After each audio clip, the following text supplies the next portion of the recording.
So I decided to do intermittent fasting for 30 days. But I added my own little twist to it, because I wanted to combine it with healthy eating and more.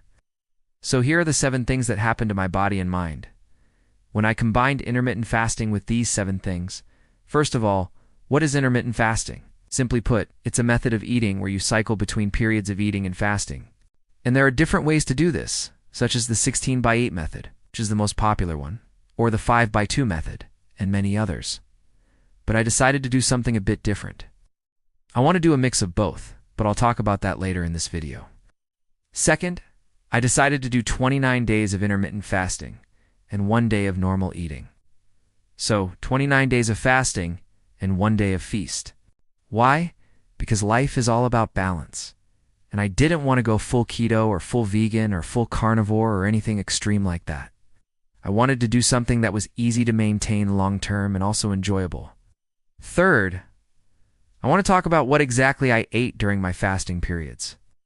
So I'm a big fan of bone broth. It's rich in collagen and amino acids, which are great for gut health, skin health, joint health, and many other benefits. So I love drinking bone broth during my fasting periods. I also drank a lot of water with lemon and apple cider vinegar. Lemon water is great for digestion, metabolism, and skin health.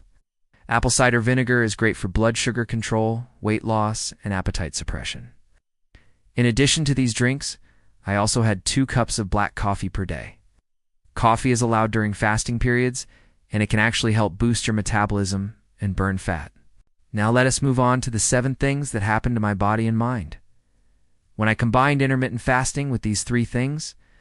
The first thing is that I experienced rapid weight loss. So I started at 80 kilograms and ended up at 74 kilograms after 30 days, losing a total of 6 kilograms. That's almost 1.5 stone in just 30 days.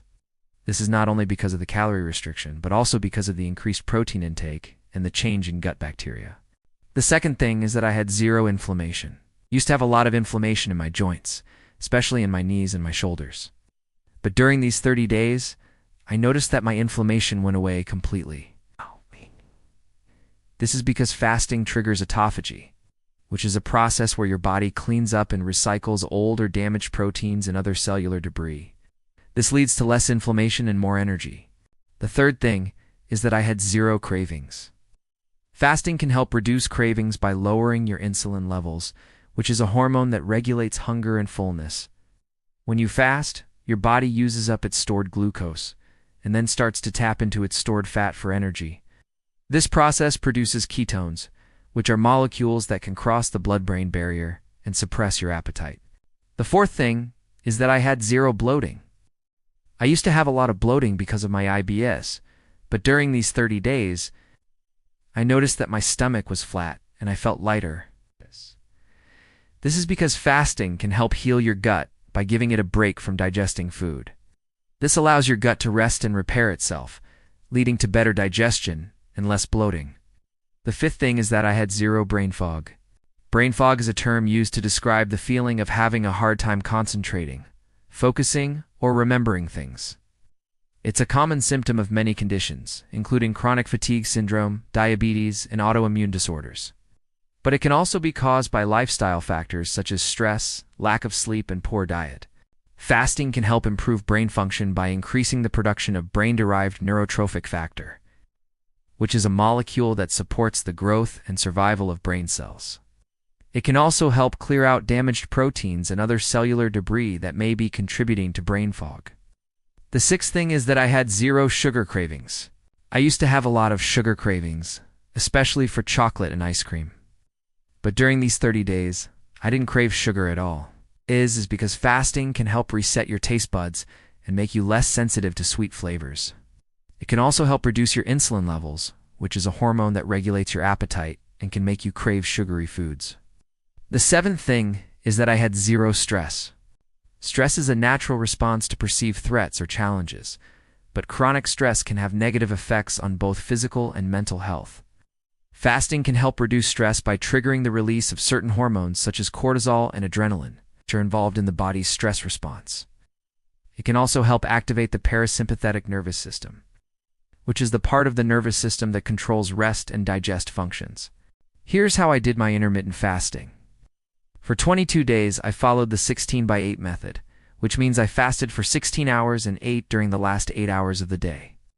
For the remaining 7 days, I followed the 5-2 method, which means I ate normally for 5 days and restricted my calories for 2 days. So I did this combination of fasting methods to keep my body from adapting to fasting and to get the benefits of both methods.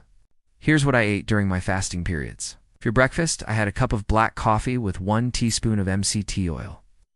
MCT oil is a type of fat that is found in coconut oil and other sources. It can help boost your metabolism and burn fat. For lunch, I had a bone broth with some vegetables, such as carrots, celery, and onion. Bone broth is a rich source of collagen and amino acids that can support gut health, skin health, and joint health. For dinner, I had a salmon with broccoli and cauliflower rice. Salmon is a high-protein, high-fat fish that is a great source of omega-3 fatty acids. It can help support brain health, heart health, and reduce inflammation. Broccoli and cauliflower rice are low-carb, high-fiber vegetables that can help support digestion and weight loss. I hope you enjoyed this video and learned something new. If you're interested in trying intermittent fasting, I encourage you to start slow and gradually work your way up. Listen to your body and don't push yourself too hard. If you're not sure if intermittent fasting is right for you, please consult your doctor before starting any new diet or lifestyle plan. Thank you for watching, and see you in the next video. If you're looking for more health tips and advice, please subscribe to my channel. I post new videos every week on a variety of health topics, such as immune-boosting foods, healthy diet, weight loss, fitness, exercise, natural remedies, and much more. I also have a free newsletter that you can sign up for on my website. In the meantime, check out my latest video on 7 best foods to boost your immune system. Thank you for watching, and I'll see you in my next video.